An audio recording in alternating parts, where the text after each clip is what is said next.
ఒకరోజు ఒక ఏనుగు నదిలో హాయిగా స్నానం చేసి అలా నడుచుకుంటూ వెళ్తూ ఉంటుంది. అలా వెళ్తుండగా దానికి ఎదురుగా ఒక పంది తన ఒంటి నిండా బురదతో డర్టీగా దానికి ఎదురొస్తూ కనపడుతుంది. ఇది గమనించిన ఏనుగు ఆ పందికి దారిస్తూ రోడ్డుకు ఒక వైపుగా జరిగి నించుంటుంది. పంది హాయిగా నడుచుకుంటూ వెళ్ళిపోతుంది.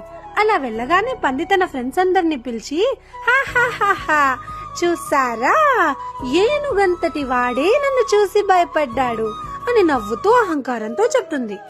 ఇది విన్న ఏనుగులు ఈ ఏనుగు దగ్గరికి వచ్చి, ఏంటి నువ్వు నిజంగానే పందికి భయపడ్డావా అని అడుగుతారు. అప్పుడు ఏనుగు ఒక చిన్న చిరునవ్వుతో, నేను పందికి భయపడతానా?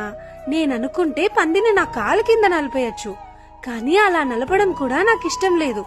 ఎందుకంటే ఆ పందికున్న బురద నా కాలు కంటుకుంటుందని.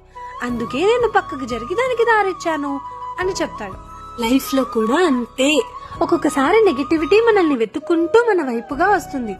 అలాంటప్పుడు మనం దాన్ని ఎంకరేజ్ చేయకుండా పక్కకు తోసేసి మన దారిన మనం వెళ్తూ ఉంటే అన్నీ ఆనందాలే.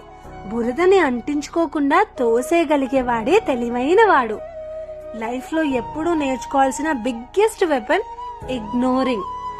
కొన్ని పిచ్చి పిచ్చివి కొంతమంది మనల్ని సతాయించడానికి వచ్చే వాళ్ళని ఎంత ఇగ్నోర్ చేస్తే మనం అంత హ్యాపీగా ఉంటాం కదా. మీకు నచ్చిందా?